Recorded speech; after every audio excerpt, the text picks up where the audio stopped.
बहुत धन्यवाद। इस कार्यक्रम की अध्यक्षता कर रहे पूर्व एमएलसी सुभाष चंद्र यादव जी, यहाँ के विधायक आदरणीय सोबरन सिंह यादव जी, मंच पर उपस्थित पूर्व सांसद तेज प्रताप जी, संचालन कर रहे राम नारायण बाथम जी, मंच पर उपस्थित बड़ी संख्या में समाजवादी पार्टी के सभी नेता और कई साथी जो चुनाव लड़ रहे हैं, मैनपुरी सदर से राजू यादव, इंजीनियर ब्रजेश कठेरिया, आलोक साकी जी और हाल ही में समाजवादी पार्टी में शामिल हुए देवेश साकी जी, पार्टी के जिलाध्यक्ष देवेंद्र सिंह जी, पूर्व विधायक अनिल यादव, एमएलसी अरविंद असीम यादव, देवेंद्र सिंह यादव, महाराज सिंह साकी जी, एएच हाशमी साहब, कुमान सिंह वर्मा जी, सौरभ कश्यप, जितेंद्र चौहान, विद्याराम यादव, सचिव चंद्र राठौर जी, और हाल ही में समाजवादी पार्टी में और शामिल हुई सरिता साकी जी और रमा साकी, जो पूर्व में प्रत्याशी भी रही भारतीय जनता पार्टी में। इन दोनों लोगों का बहुत बहुत स्वागत और धन्यवाद देता हूं। मंच पर उपस्थित बड़ी संख्या में समाजवादी नेता और जो दूसरे मंच में हमें दिखाई दे रहे हैं, सभी हमारे जिम्मेदार नेता, सभी हमारे जिम्मेदार नेता और कार्यकर्ता, इस कार्यक्रम में उपस्थित बड़ी संख्या में हमारे आदरणीय बुजुर्ग, किसान भाई, माताएं, बहनें, नौजवान साथी और पत्रकार बंधुओं, मैं सबसे पहले इस कार्यक्रम में उपस्थित आप सबका बहुत बहुत धन्यवाद और आभार प्रकट करना चाहता हूं। और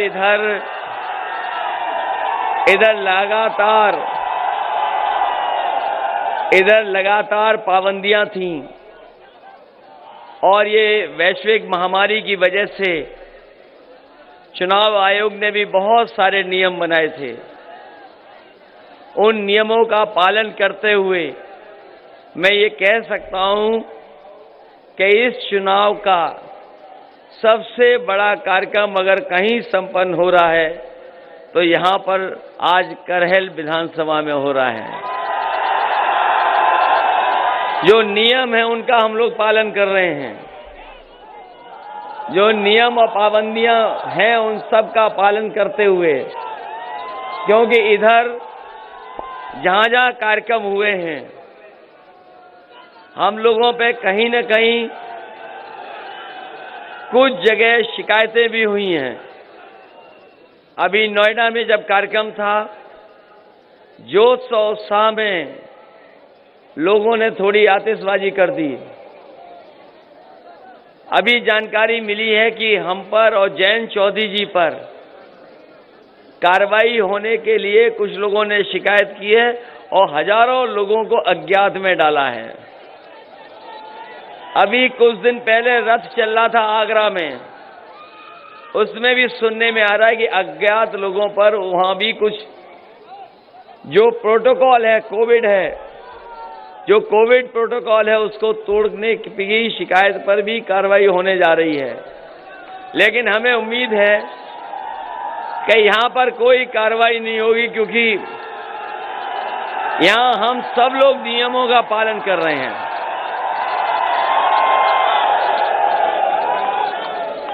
हम सब लोग नियमों का पालन कर रहे हैं, इसलिए यहां कोई कार्रवाई नहीं होगी। इधर हम लोगों ने देखा कि वैश्विक महामारी आई, उसके कारण हमें और आपको सबको अपना नाक और मुंह बंद करके चलना पड़ा। और आज भी ऐसा है कि अगर बीमारी से बचना है तो हमें और आपको अपने नाक और मुंह बंद करके रखना है। लेकिन अब चुनाव आ गया है, और ये चुनाव जिस चरण में है वो तीसरे चरण में है।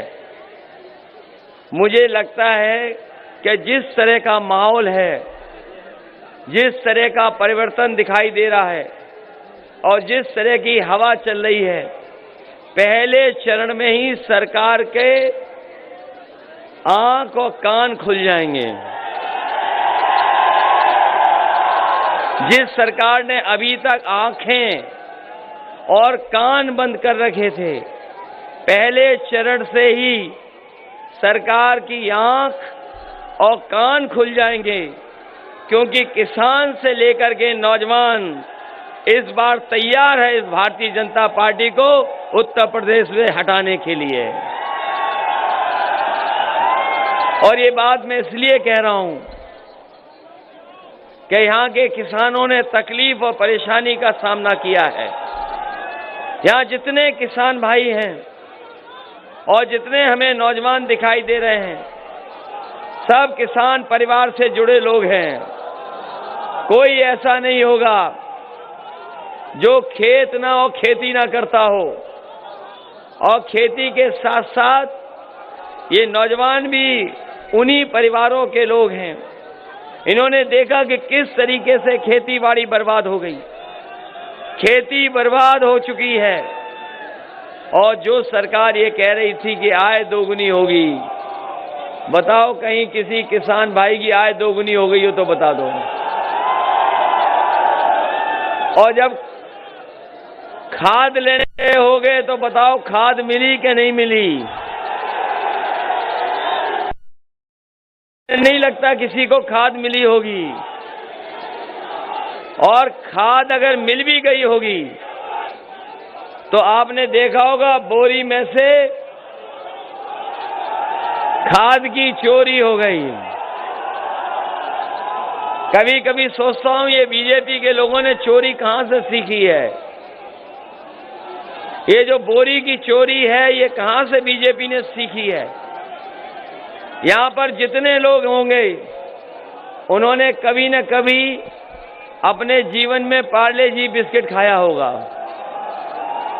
या पार्ले जी का बिस्किट पैकेट खरीदा होगा। यहां ये बुजुर्ग लोग हैं, जब आपके जमाने में पैकेट मिलता था तो कितना बड़ा पैकेट था। जब पहले पार्ले जी का पैकेट मिलता था बहुत बड़ा पैकेट होता था। लेकिन जैसे जैसे महंगाई बढ़ी उसमें से बिस्किट कम होते चले गए। महंगाई बढ़ती चली गई, बिस्किट कम होते चले गए। और आज भी जो पैकेट मिल रहा है कीमत वही है, लेकिन उसके अंदर बिस्किट उतने नहीं हैं। हमें ये लगता है कि भारतीय जनता पार्टी ने बोरी की चोरी अगर कहीं से सीखी है तो पार्ले जी के बिस्किट पैकेट से सीखी है। अभी इधर मुख्यमंत्री जी कह रहे हैं कि गर्मी निकाल देंगे।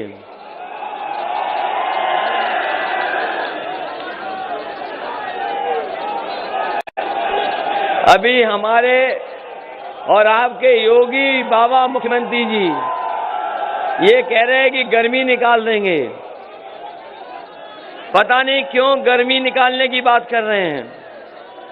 और जो लोग पढ़े लिखे होंगे वो जानते होंगे कि फ्रिज से जब सर्दी ठंडा करना होता है फ्रिज में, तो फ्रिज ठंडाई तभी करती है जब उसके अंदर कंप्रेसर सही चलता है। जो लोग फ्रिज के बारे में थोड़ा बहुत जानते होंगे वो जानते होंगे कि फ्रिज तभी ठंडा करती है जब उसका कंप्रेसर ठीक चलता है।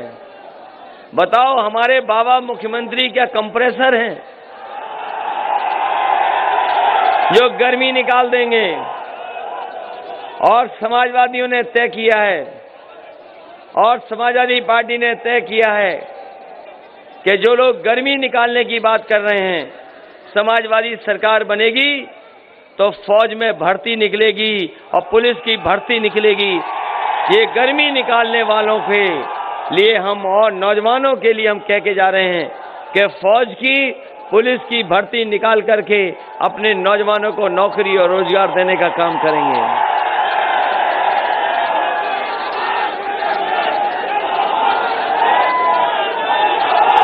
इधर समाजवादी पार्टी ने बहुत नए नए फैसले लिए हैं।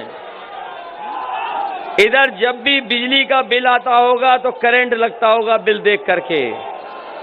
हमारे तमाम किसान भाई और गांव में रहने वाले लोगों का न जाने कितनी मीटर की शिकायत रही और पैसे वसूलने के लिए सरकार ने न जाने कितनों पर मुकदमे दर्ज कर दिए। तमाम लोगों को परेशानी उठानी पड़ी और आज भी सरकार सबसे महंगी बिजली दे रही है और इस सरकार ने कोई बिजली का कारखाना नहीं लगाया। जब से भारतीय जनता पार्टी की सरकार बनी है, अगर एक भी बिजली का कारखाना कहीं लगा हो तो बता दो। कहीं बिजली का कारखाना नहीं लगाया। लेकिन बताओ हमें और आपको कितना बिजली का बिल देना पड़ रहा है। लगातार बिल देना पड़ रहा है, बढ़ चढ़ करके बिल देना पड़ रहा है। इसलिए समाजवादी पार्टी ने तय किया है, सरकार बनेगी तो 300 यूनिट फ्री बिजली मिलेगी। और जैसा नेताजी ने सिंचाई माफ की थी, कोई पैसा नहीं देना पड़ता था, समाजवादी सरकार बनेगी तो सिंचाई के लिए भी बिजली मुफ्त होगी, कोई पैसा नहीं देना पड़ेगा किसान भाइयों को। और जैसे ही समाजवादियों ने तय किया कि बिजली फ्री देंगे, भारतीय जनता पार्टी ने कहा कि हम बिजली के बिल आधे कर देंगे। तो हम जानना चाहते हैं कि 4.5 साल जो पैसा वसूला है, बताओ वो वापस मिलेगा कि नहीं मिलेगा। और इस बार जनता के गुस्सा के सामने भारतीय जनता पार्टी का ट्रांसफार्मर उड़ जाएगा। ये जो गुस्सा है, भारतीय जनता पार्टी अपना ट्रांसफार्मर नहीं बचा पाएगी। इधर हमारे बाबा मुख्यमंत्री हम लोगों की नकल कर रहे हैं। समाजवादियों ने लैपटॉप बांटे थे, तो अब ये बाबा मुख्यमंत्री स्मार्टफोन बांट रहे हैं। और मुझे नहीं लगता कि करहल और मैनपुरी में किसी को बाबा मुख्यमंत्री जी ने लैपटॉप या टैबलेट दी होगी और ना स्मार्टफोन दिया। और सोचा करो क्यों नहीं दिया, क्योंकि हमारे बाबा मुख्यमंत्री खुद चलाना नहीं जानते। और समाजवादियों का दिया हुआ लैपटॉप आज भी गांव में चल रहा होगा, आज भी खराब नहीं हुआ होगा। और जैसा हम लोगों ने बनाया था वैसे ही वो बना रहे हैं कि ऑन करो तो उनकी फोटो दिखाई दे। समाजवादी सरकार आएगी तो उनका मोबाइल से जो फोटो आता है वो भी निकालने का काम कर देंगे। और पहले की तरह बच्चे जो आगे की पढ़ाई पढ़ने जा रहे हैं, उनको लैपटॉप देकर के दुनिया से जोड़ने का काम समाजवादी लोग करेंगे। और इसके साथ साथ समाजवादी पार्टी ने तय किया, अपने घोषणा पत्र में लिखा है कि इस समय नई नई नौकरियों की जरूरत है, नए नए रोजगारों के अवसर मिलें, क्योंकि जिस तरीके से तकनीक बदल गई है और जिस तरीके से काम करने का तरीका बदल गया है, जिस तरीके से पढ़ाई होनी चाहिए, नए नए कोर्स आ गए हैं। इसलिए समाजवादी पार्टी ने तय किया है कि अगर 14 लाख लैपटॉप बांट सकते हैं तो उसी क्षेत्र में आईटी के सेक्टर में अगर 22 लाख भी नौकरी नौजवानों को देनी पड़ी तो समाजवादी सरकार में उन नौजवानों को अच्छी नौकरी, लैपटॉप चलाने वाली या आज के समय पर जो नौकरियां मिलती वो देने का काम करेंगे। इधर बहुत पार्टी ने फैसला लिया है। ये जो कर्मचारी संघ के लोग हैं, समय समय पे हम लोगों को सभाओं में मिलते थे और सभाओं में कहते थे कि उनकी पुरानी पेंशन बहाल हो। यहां भी तमाम नेता बैठे हैं जो उनके संगठन के लोगों से मिलते थे और संगठन के लोगों की यही मांग होती थी कि पुरानी पेंशन बहाल हो। कोई सरकार नहीं की। इस बार हम लोगों ने कर्मचारी संघ के जितने पदाधिकारी हैं उनके साथ बैठे और उनके साथ राय बनाई, और जो फाइनेंस और वित्त के जानकार लोग हैं, जो फाइनेंशियल चीज़ों को समझते हैं, उनको साथ ला करके, और जो उस विभाग में पुराने अधिकारियों ने जिन्होंने काम किया है, उनसे बात को समझ करके समाजवादी पार्टी ने तय किया है कि सरकार बनने पर पुरानी पेंशन को बहाल करने का काम भी समाजवादी सरकार में होगा। और जब पुरानी पेंशन बहाल कर दी तो भारतीय जनता पार्टी के लोग अब तुलना कर रहे हैं कि नई पेंशन अच्छी है कि पुरानी पेंशन है। लेकिन यहाँ उत्तर प्रदेश के जितने लोग हैं वो नई पेंशन नहीं चाहते, पुरानी पेंशन चाहते हैं। इसलिए सरकार बनेगी तो पुरानी पेंशन को भी बहाल करने का काम होगा। कोरोना के समय पर, कोरोना और बीमारी के समय पर सब कुछ बंद हो गया, बाजार बंद हो गए, कारखाने बंद हो गए, उद्योग बंद हो गए, और हमें और आपको भी घरों में रहना पड़ा। अगर उस समय कोई काम कर रहा था तो वो हमारे किसान थे, जो खेतों पे जाकर के उन्होंने काम किया, और किसानों की वजह से न केवल उत्तर प्रदेश की बल्कि देश की अर्थव्यवस्था को अगर किसी ने बचाया तो हमारे किसानों ने बचाया। उन्होंने कोरोना के समय में भी मेहनत करने का काम किया। इसलिए कोरोना के समय पर अगर कोई मदद कर रहा था तो वो आपकी एम्बुलेंस थी। एम्बुलेंस उस समय भी चल रही थी। इन बाबा मुख्यमंत्री ने एम्बुलेंस खराब की, एम्बुलेंस नई दी गरीबों को। आज भी जो एम्बुलेंस सड़कों पे चल रही हैं, तो बताओ ये समाजवादियों की हैं कि नहीं हैं? और इसी तरीके से पुलिस के लिए, ये हमारे पुराने लोग जानते होंगे, थानों पे पैसा नहीं होता था। अगर किसी चोर या अपराधी या घटना करके जो भाग रहे होते थे, उनको पकड़ने के लिए आपसे पैसे वसूलती थी पुलिस, और जब पैसा मिल जाता था तभी उनकी गाड़ी चलती थी। कोई विभाग के पास बजट नहीं था डीजल और पेट्रोल का। मैंने कहा कि ऐसी व्यवस्था बनेगी जो दुनिया की व्यवस्था है। इसलिए न्यूयॉर्क, अमेरिका की सबसे बड़ा शहर, न्यूयॉर्क की पुलिस कैसे काम करती है उसके लिए यहां से अधिकारी भेजे गए थे। जो इस विभाग के अच्छे अधिकारी उनको भेजने का काम किया वहां, वो देख करके समझ करके आए। और उसके बाद प्रोफेसर वेंकट थे, उनको साथ लेकर के आए, और उनके राय मशवरे पर ये पुलिस को 100 नंबर देने का काम हुआ। और जिस समय समाजवादी सरकार थी, समाजवादी पार्टी ने शुरू किया इसको, और पुलिस के लिए सबसे बेहतरीन व्यवस्था दी कि अगर कहीं घटना हो जाए तो 10 या 15 मिनट में पुलिस पहुंच जाती थी और मदद करने का काम करती थी। लेकिन जब से बाबा मुख्यमंत्री ने 100 नंबर से 112 किया है, तब से पुलिस का कबाड़ा कर दिया। 100 से 112 करके पुलिस का कबाड़ा कर दिया। पहले पुलिस ठीक थी, लेकिन 112 नंबर पाके पता नहीं क्या हो गया पुलिस को। आने वाले समय में अगर कानून व्यवस्था को लेकर के कोई बड़ा फैसला लेना पड़ेगा और गाड़ी ज्यादा बढ़ानी पड़ेगी, तो हम समाजवादी लोग गाड़ियों को बढ़ा करके सुरक्षा और कानून व्यवस्था कैसे ठीक हो उस दिशा में काम करेंगे। ये तमाम काम समाजवादियों ने किए हैं और करके दिखाए हैं। पहले 500 रुपए मिलते थे समाजवादी पेंशन में माताओं बहनों को, हमारी गरीब माताओं को 500 रुपए मिला करते थे। लेकिन इधर जब से महंगाई बढ़ी है, समाजवादी पार्टी ने तय किया है कि 500 नहीं बल्कि 3 गुना करके उन्हें पेंशन 1500 रुपए महीना देने का काम करेंगे। ये तमाम काम और तमाम योजनाएं हम आपके बीच में लागू करना चाहते हैं। इसके लिए जरूरी है कि सरकार बने।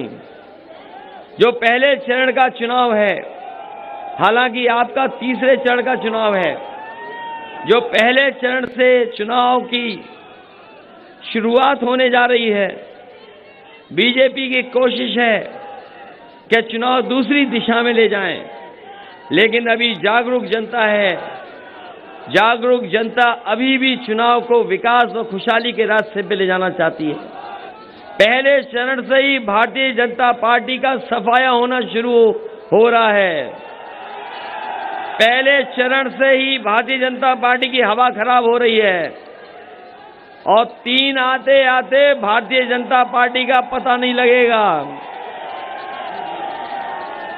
जहां से शुरुआत हो रही है पश्चिम से शुरुआत हो रही है। पश्चिम में भारतीय जनता पार्टी का सूरज हमेशा के लिए डूब जाएगा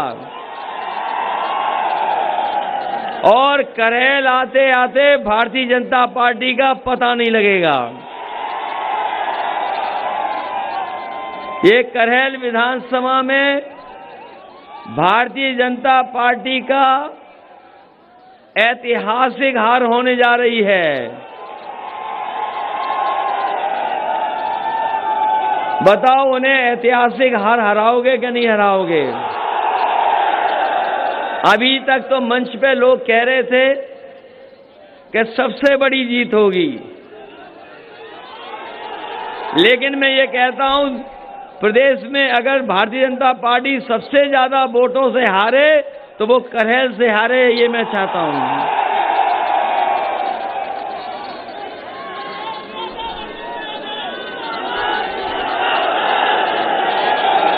इसलिए मैं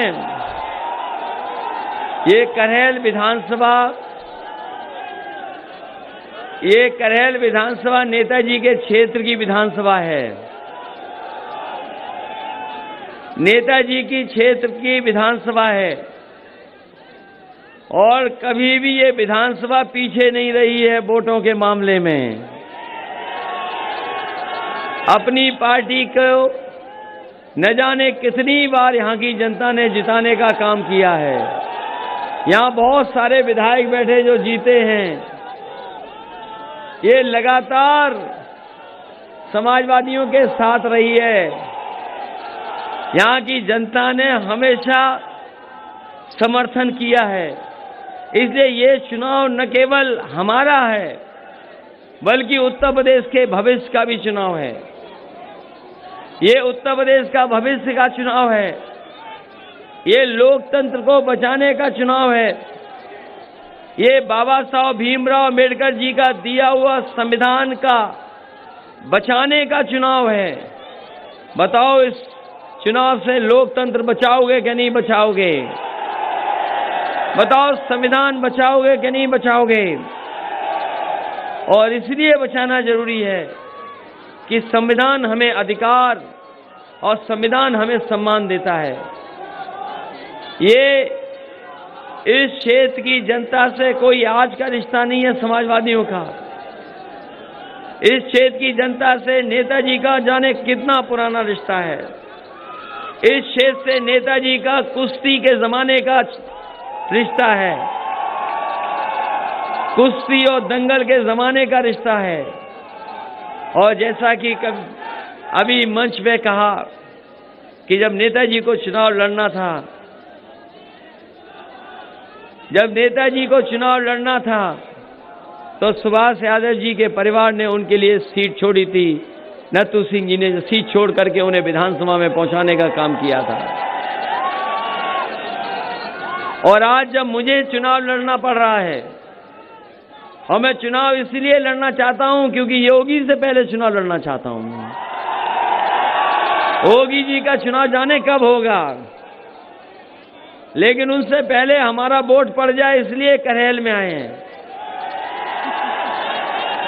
मैं आभारी हूं, और न केवल मैं आभारी हूं, पूरी समाजवादी पार्टी आभारी और धन्यवाद देती है सोवरन सिंह यादव जी का कि जिन्होंने अपनी सीट को देने का काम किया है। वैसे तो बहुत सारे लोग ये कहते हैं कि दान से बड़ी कोई चीज नहीं होती है। लोग ये मानते हैं कि दान से बड़ी कोई चीज नहीं होती है, लेकिन मैं ये कह सकता हूं कि दान से भी बड़ा अगर कुछ होता है तो वो त्याग होता है। अगर त्याग किसी ने किया है तो आपके विधायक सोवर्ण सिंह यादव जी ने त्याग कर करके हमें मौका दिया है। मैं आपको भरोसा दिलाता हूं, सुभाष यादव जी का सम्मान करना हो, सोवर्ण सिंह जी का सम्मान करना हो, समाजवादी लोग पीछे नहीं हटेंगे। सरकार बनने पर उनका सम्मान करने का काम नहीं होगा। आज मुझे खुशी है कि देवेश साकी जी भी आज समाजवादी पार्टी में हमारे साथ हैं और बड़े संख्या में आज समाजवादी पार्टी में लोग जुड़ रहे हैं। सरिता साकी जी भी समाजवादी पार्टी में आ गई हैं, रमा साकी जी भी समाजवादी पार्टी में आ गई हैं। मैं तमाम करहल और उत्तर प्रदेश के लोगों को ये भरोसा दिला सकता हूं, समाजवादी सरकार बनेगी तो कहीं भी किसी तरह का भेदभाव नहीं होगा, किसी के साथ अन्याय नहीं होगा, किसी के सम्मान के साथ कोई खिलवाड़ नहीं करेगा। ये हम लोग आपको भरोसा और विश्वास दिलाते हैं, क्योंकि इधर भारतीय जनता पार्टी न जाने कौन सा प्रचार करने लगे। भारतीय जनता पार्टी कोई भी प्रचार कर सकती है, भारतीय जनता पार्टी कोई भी प्रचार करेगी, कोई भी साजिश करेगी, कोई भी षड्यंत्र करेगी। और यहां की जनता ने देखा है कि बड़ी बड़ी साजिशों का, बड़े बड़े षड्यंत्रों का मुकाबला किया है। याद होगा जब लोकसभा का चुनाव था, कांग्रेस पार्टी ने एक बार नहीं, दो बार नहीं, कई जगह 3-3 बार वोट डलवाया था। याद है कि नहीं याद है? इसी लोकसभा में जब कांग्रेस पार्टी थी, दिल्ली में थी, तो एक बार नहीं, दो बार नहीं, कई लोगों को 3-3 बार वोट डालना पड़ा था। कांग्रेस वाले ये सोचते थे कि मैनपुरी में अगर बार बार चुनाव को रोका जाएगा, थोड़ा दबाव बनाया जाएगा और थोड़ी बहुत सख्ती की जाएगी तो हो सकता है कि जनता घबरा जाए, जनता अपना मन बदल ले। लेकिन मैनपुरी की जनता कितना भी दबाव बना रहा हो, कोई भी साजिश रही हो, लेकिन मैनपुरी की जनता ने उस लोकसभा का चुनाव भी समाजवादियों को जिताने का काम किया। मेरा सौभाग्य है इस बात का कि मुझे आपके बीच में आने का मौका मिला है। वैसे तो मैं अभी लोकसभा का सांसद हूं। आजमगढ़ के लोग थोड़ा नाराज हो सकते हैं, लेकिन मैं उन्हें भरोसा दिलाता हूं कि जिस तरीके से करहल सैफई को अपना घर माना है, उसी तरीके से आजमगढ़ के लोगों को कभी हम अपने से दूर नहीं कर सकते हैं कि उन्होंने नेताजी को भी जिताया, समाजवादी पार्टी को भी जिताया। जब मैं उसके बीच नहीं पहुंच पाया, उसके बावजूद भी हमें जिताने का काम किया। इसलिए जैसा हमारे लिए सैफई, वैसा ही करहल और वैसा ही आजमगढ़ का विकास करने का काम हम लोग सरकार में करेंगे। एक दिन मैंने सुना कि बीजेपी के लोग कह रहे थे कि ये चुनाव इसलिए नहीं लड़ रहे कि किसी विधानसभा में इन्होंने काम नहीं किया है। बीजेपी के लोग कह रहे थे कि किसी विधानसभा में इन्होंने काम नहीं किया, ये चुनाव लड़ने नहीं जा रहे हैं। मैं बीजेपी वालों से कहूंगा, कभी एक्सप्रेस वे पे आना और जरा करहल कट देखना, जहां पर करहल के कट से उतरते हैं वहां देख लेना। दिन में दिखाई दे ना दिखाई दे, लेकिन अगर रात में आ गए तो हो सकता है आपको लगे कि कहीं हम विदेश में तो नहीं जा रहे हैं। एक जमाना था, इस सड़क को हमने भी देखा कैसी सड़क थी। यहां पे बहुत सारे लोग हैं, ये तो नए लोग भी जानते होंगे। 4-5 साल पहले यहां सड़क नहीं थी। कोई कल्पना नहीं कर सकता था कितने कम समय में सड़क बन सकती थी। जब मैं सड़क को बनाना चाहता था, बहुत सारे लोग कहते थे ये सड़क नहीं बन पाएगी। बहुत से लोग कहते थे इतना पैसा आएगा कहां से। लेकिन हमने हिम्मत नहीं हारी और जिस समय शिलान्यास कराया था, तो जब शिलान्यास के लिए नेताजी को बुलाया गया, और जैसा कि आप लोग जानते हो नेताजी की आदत है, जब शिलान्यास करने के लिए उनको बुलाया गया तो उन्होंने उद्घाटन की तारीख पूछा कि उद्घाटन की तारीख क्या होगी। तो जब उद्घाटन की तारीख बताई अधिकारियों ने और मैंने जब तारीख बताई तो उन्होंने कहा ये तो 17 में ही चुनाव हो जाएगा। और अगर 18 में सड़क बनाओगे तो बताओ उद्घाटन कौन करेगा। इसलिए उन्होंने कहा कि मैं वही काम को हाथ लगाता हूं जिसका शिलान्यास और उद्घाटन की तारीख हमें सामने बताई जाए। तो उस समय नेताजी से पूछा कि बताओ कितने दिन में सड़क बनेगी, कितने दिन में सड़क बना दें। तो नेताजी ने कहा कि ये सड़क अगर मैं शिलान्यास कर रहा हूं तो इस सड़क का उद्घाटन भी मैं ही करूं। तो जब मैंने दिन गिने तो ये सड़क 3 साल में बननी थी, लेकिन नेताजी ने कहा कि कम समय बनाओ, तो 22 महीने में ये सड़क बना करके तैयार कर दी। और याद होगा जिस समय ये सड़क बनाई और उद्घाटन हुआ तो एयरफोर्स के बड़े बड़े हवाई जहाज, जो लड़ाकू विमान है, उनको सड़क पर उतारने का काम समाजवादी लोगों ने किया। वो सुकोई और वो मिराज इसी सड़क पर उतरे थे। पहली बार कोई हाईवे बना था जहां पर हवाई जहाज उतर सकते थे, और सबसे भारी हवाई जहाज है वो हरकुलिस, वो भी इसी सड़क पर उतरा था। केवल आगरा से लखनऊ नहीं बनाई ये सड़क। मुझे याद है जब नेताजी का जन्मदिन था उसी दिन इस सड़क को उद्घाटन करने का काम किया। और आप पूरा देश घूम के आ जाओ, पूरे देश में देखाओ, आपको करहेल वाली ये एक्सप्रेसवे नहीं दिखाई देगा जैसा ये एक्सप्रेसवे दिखाई दे रहा है। हमसे किसी ने मंडी नहीं मांगी थी। यहां जितने लोग नेता हैं या कार्यकर्ता हैं, किसी ने मंडी नहीं मांगी थी, लेकिन समय समय पर सोबरन सिंह जी विधायक थे या सांसद थे, किसानों के लिए कुछ मांगते थे। मैंने कहा नेताजी का क्षेत्र है, मैनपुरी में सबसे बड़ी मंडी बनेगी, और वो मंडी बनना शुरू हो गई थी एक्सप्रेसवे के किनारे। जैसे ही सरकार गई, आपके मंडी का काम वैसे ही रुक गया, आगे काम नहीं बढ़ पाया। इधर सड़क के किनारे जो ढाबे बनते थे, जो पुरानी सड़क पे आपने देखे होंगे, कोई ढाबा 6 महीना चलता है, कोई 1 साल चलता है, कोई चलता ही नहीं है क्योंकि जमीन इतनी महंगी होती है, ढाबा नहीं चला पाते हैं। हमने कहा ये एक्सप्रेसवे नई तरह का है, इसके किनारे ऐसी चीजें बने कि अगर कोई यात्री आने जाने वाला हो, अगर वो उतर करके चाय पीना चाहे, खाना खाना चाहे, या अपनी पसंद की कोई और चीज खाना चाहे तो वो भी मिल जाए। तो आपने देखा होगा एक्सप्रेसवे के किनारे 2 बड़ी बड़ी बिल्डिंगें बनी हैं जिसमें हर तरह का खाना मिल जाता है। ये भी सरकारी है, हमने किसी को नहीं दिया था। हम सरकार का सरकार के रूप में चलाना चाहते थे, लेकिन जैसे ही भारतीय जनता पार्टी के लोग आए, इन्होंने वो भी बेच दिया।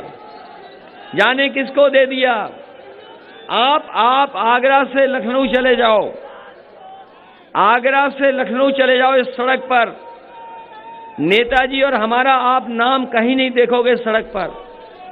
आप बताओ कहीं नाम लिखाओ हमारा और नेताजी का तो बता दो सड़क पर। आगरा से लेकर के लखनऊ चले जाएं आप, कहीं नेताजी और हमारा नाम नहीं लिखा है। लेकिन जैसे ही सरकार चली गई, जहां पर लोग उतर कर के सूसू करने जाते हैं, वहां बीजेपी के लोगों ने अपना नाम लिखा लिया। बताओ कहीं एक्सप्रेसवे पे नाम हमारा लिखा है कि नहीं लिखा? बताओ।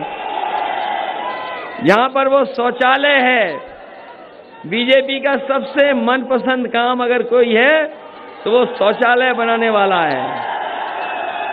और ऐसे शौचालय बनाए जिसमें एक भी अभी पानी नहीं मिल रहा है। बताओ बिना पानी के शौचालय कैसे जाओगे? और जब मैं ये सड़क के किनारे शौचालय बना रहा था बड़े बड़े, तो एक इंजीनियर आए, बोले कि इतना बड़ा शौचालय क्यों बना रहे हो? 2-4 बना दो, उतने में ही सब लोग कर लेंगे। मैंने कहा अगर 2 बसें भर के आ जाएं तो बताओ शौचालय कैसे करेंगे सब? बस भर के भी आए तो 5 और 10 मिनट लगेगा, सब शौचालय जा सकते हैं। ऐसा शौचालय बनाने का काम किया। और हमारी माँ बेटी बहनें कहीं जा नहीं सकती थीं, उनके लिए भी सबसे अच्छे शौचालय बनाने का काम किया। ये तो शुरुआती दौर था जहां विकास की गति हम लोग दे रहे थे, क्योंकि नेताजी ने यहां से लेकर के हम लोगों को यहां तक लाए हैं। हमारी जिम्मेदारी बनती है कि जो सिद्धांत, जो मुद्दे, जो विरासत में हम लोगों को मिला है, हमारी समाजवादियों की जिम्मेदारी बनती है कि जो संघर्ष, जो रास्ता नेताजी ने दिखाया, जिन कार्यक्रमों को लेकर के डॉक्टर राम मनोहर लोहिया जी चल रहे थे, जिनके कार्यक्रमों पर नेताजी चल रहे हैं, बाबा साहब के सिद्धांतों को लेकर के चल रहे हैं, अगर नेताजी यहां तक लेकर के आए हैं तो हमारी जिम्मेदारी बनती है कि इन चीजों को आगे 50 और 60 साल कैसे लेकर के जाएं। इसीलिए ऐसी सड़क बनाई। और मुझे नेताजी अक्सर जब एक्सप्रेसवे की बात होती थी, जब भी मैं उनसे एक्सप्रेसवे की बात कहता था तो वो कहते थे कि तुमने कभी सैफई से पतारा वाली सड़क देखी है? तो मैं कहता था, नेताजी आपकी वो पगडंडी वाली सड़क है, ये एक्सप्रेसवे है। तो जब भी मैंने उनसे एक्सप्रेसवे की बात की, उन्होंने हमेशा मुझे सैफई और पतारा की सड़क का याद दिलाया। और सच्चाई ये है कि नेताजी ने जो सैफई से पतारा सड़क बनाई थी, कितने साल पहले बनाई थी सोचो, आज भी उतनी ही मजबूत दिखाई दे रही है, अभी भी वो गड़बड़ नहीं हुई है। और नेताजी ने पीडब्ल्यूडी से नहीं बनवाई थी, कहा ये ब्रिज बनाने वाले लोग हैं, ये मजबूत सड़क बनाएंगे, इसलिए ब्रिज कॉर्पोरेशन वाली सड़क बनाएंगे। पहली बार ब्रिज कॉर्पोरेशन ने कोई सड़क बनाई आपके क्षेत्र में तो आपकी सैफई से पतारा वाली सड़क बनाने का काम किया है। इसलिए समाजवादी पार्टी कभी बिना भेदभाव नहीं करती, बिना भेदभाव के काम कर रहे हैं, बिना भेदभाव के काम होगा। हो सकता है चुनाव में हम लोग उलझ जाएं और चुनाव में दूसरों के लिए वोट मांगते रह जाएं और हमारे लिए कोई वोट ना मांगे। इसलिए बताओ, आप सब लोग मिलकर के हमारे लिए वोट मांगोगे कि नहीं मांगोगे? क्योंकि हमें तो हर जगह जाना है वोट मांगने। पता लगा हम अपने लिए वोट नहीं मांग पा रहे हैं। इसलिए ईमानदारी से बताओ कि आप लोग हमारी मदद करोगे कि नहीं करोगे? इसलिए जब आपने कहा है कि सबसे बड़ी जीत होगी, तो सबसे बड़ी जीत के लिए आपको मेहनत भी बहुत करनी पड़ेगी। जो नाराज हैं, जो रूठे हैं, जो आपसे दूरियां बना के रह रहे हैं, कम से कम उनके पास जाना, उनसे सहयोग मांगना, मदद मांगना, उनसे कहना कि ये नई पार्टी है, कहीं भेदभाव नहीं होगा, ये नई सपा है, नहीं भेदभाव होने देंगे और विकास के लेकर के आपको 7 साल लेकर के चलेंगे। क्योंकि करहेल जिस दिन नाम आया उसी दिन से बड़े बड़े चैनल भी बहस करने लगे कि करहेल विधानसभा कौन सी है। इसलिए केवल बीजेपी नहीं देख रही है करहेल को, पूरी देश और दुनिया देख रही है करहेल को कि करहेल की जनता क्या फैसला लेगी। और आज के जमाने में कोई बात छिपती नहीं है। बताओ, कोई बात छिपती हो? आज के जमाने में कोई बात नहीं छिपती। इसलिए बताओ, सबसे बड़ी जीत होगी पार्टी के कि नहीं होगी? हम लोगों ने बहुत विकास किया, बहुत विकास किया। गरीबों को घर देना हो, पेंशन देनी हो, लैपटॉप देना हो। लेकिन नौजवानों, मैं आपसे कहना चाहता हूं, इन सरकारों ने लगातार गलत फैसले, गलत नीतियां बनाई, जिसके कारण गरीबी बढ़ी और बेरोजगारी बढ़ गई, महंगाई भी बढ़ गई। अगर समाजवादी सरकार बनती है और भविष्य में समाजवादी सरकार बनेगी, नौजवानों को नौकरी और रोजगार के अवसर कैसे मिलें, उस दिशा में हम लोग लेकर के जाएंगे। क्योंकि बड़े पैमाने पर नौजवान बेरोजगार दिखाई दे रहे हैं। कोई क्षेत्र नहीं बचेगा जिसमें काम न करें हम लोग। और ये करहेल विधानसभा और लोकसभा मैनपुरी सरकार बनने पर आपको उदाहरण देना पड़ेगा कि अगर विकास हो तो ऐसा विकास हो जैसा करहेल और मैनपुरी में हुआ है। अभी तक तो लोग सैफई कहते हैं कि सैफई में ही विकास हुआ है। ये जो झूठे लोग हैं, ये जो जुमलेबाज लोग हैं, ये जो झांसा देते हैं और जो झगड़ा लगाते हैं, भारतीय जनता पार्टी के लोग झगड़ा लगाते हैं, झांसा देते हैं, झूठ बोलते हैं। ये कभी कभी कहते हैं कि केवल सैफई तक विकास रहा है।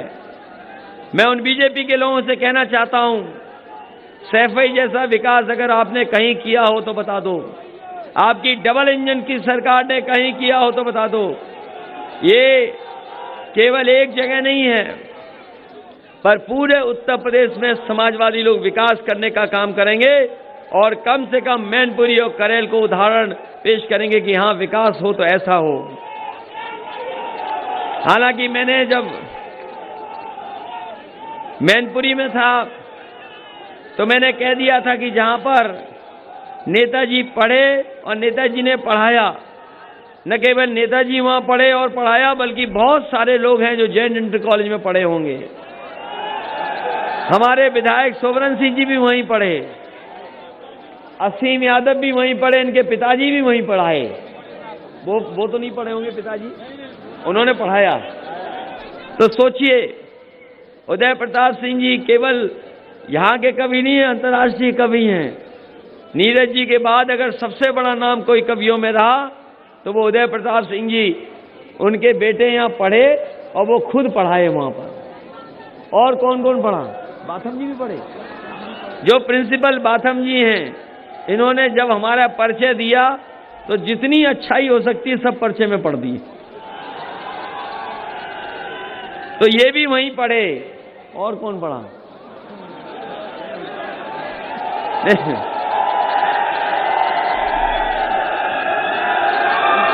क्योंकि जैन इंटर कॉलेज हालांकि बहुत संस्था का उनका है। मैं जब कभी सरकार बनेगी तो मैंने कहा है कि उसको यूनिवर्सिटी तक ले जाने का काम होगा, तो हम समाजवादी सरकार में यूनिवर्सिटी लेकर के जाएंगे। और आपको भरोसा दिलाते हैं कि करेल में कोई न कोई ऐसी इंस्टीट्यूट बनाएंगे जो आज के समय पर जिस पढ़ाई की जरूरत है उस पढ़ाई को लेकर के नौकरी और रोजगार मिलते हैं, उस तरह की इंस्टीट्यूट बना करके यहां के नौजवानों को दुनिया से जोड़ने का काम करेंगे। और इसलिए क्योंकि टेक्नोलॉजी ने हमको आपको जोड़ के रख दिया है। हम आजकल एक साथ हैं टेक्नोलॉजी में, कौन क्या कर रहा है सबके पास जानकारी है। जब से मोबाइल आया, इंटरनेट आया, गूगल आया, कोई झूठ नहीं बोल सकता, सब सच्चाई कहीं ना कहीं आती है। लेकिन इस व्यवस्था को भी अगर भारतीय जनता पार्टी ने खराब करने का काम किया, उसमें झूठ फैलाने का काम किया। इधर मैंने देखा है कि इस टेक्नोलॉजी के माध्यम से बड़ी बड़ी कंपनियां, कपड़े मंगाने हो तो कपड़े मंगा लो, खाने का सामान मंगाना हो तो खाने का सामान मंगा लो, टैक्सी चल रही हैं, चीजें इससे आसान हो गई हैं। इसलिए अगर इस क्षेत्र में भी इस तरह की नौकरी और कारोबार और रोजगार के लिए इंस्टीट्यूट बनानी पड़ी तो हम समाजवादी लोग मिलकर के बनाने का काम करेंगे। और जैन इंटर कॉलेज वालों से कहेंगे कि अगर यूनिवर्सिटी तक ले जाना चाहते हो तो हम समाजवादी लोग आपके साथ हैं। करेल में एक यूनिवर्सिटी बना करके नौजवानों के भविष्य को बेहतर बनाने का काम करेंगे। इन्हीं शब्दों के साथ मैं एक बार फिर आप सबसे अपील करता हूं,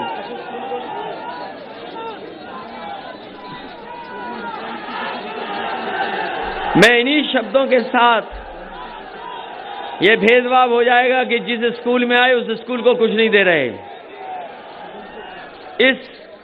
इस संस्था में कई बार आए, नेताजी आए, हम भी आए और लोग भी आए, कई बार हम भी आ चुके हैं।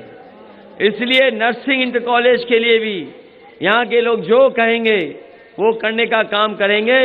और अगर स्पोर्ट्स को लेकर के, हालांकि खेल का तो बहुत कुछ सैफई में भी है, अगर खेल को लेकर भी कुछ बनाना चाहेंगे तो उसको भी आगे बढ़ाने का काम करेंगे। और इस संस्था को भी मदद कर करके एक कम से कम अच्छी संस्था दिखाई दे करेल में, जो आज के समय पर पढ़ाई होती है उस तरह की पढ़ाई और इंतजाम हो सके। मैं आशा कार्यकर्ताएं और आशा बहुओं की मदद करने के लिए आश्वासन देता हूं।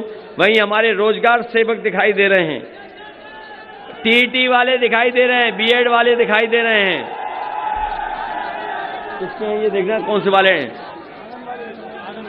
टीईटी, बीएड,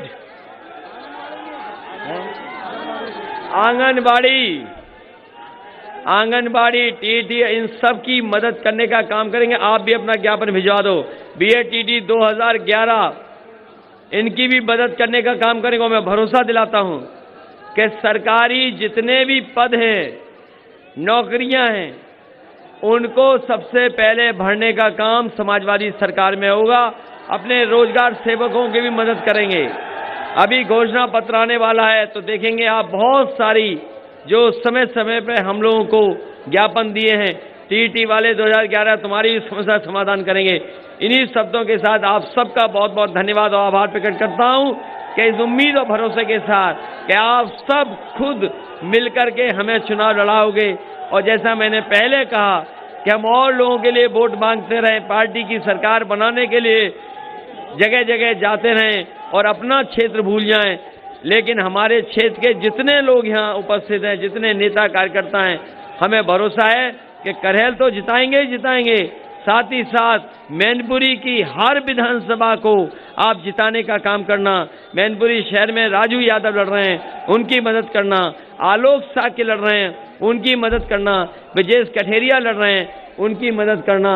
इन सभी प्रत्याशियों को ऐतिहासिक वोट दे करके जिताने का काम करना, यही निवेदन, यही अपील मैं आपसे करना है। बहुत बहुत धन्यवाद।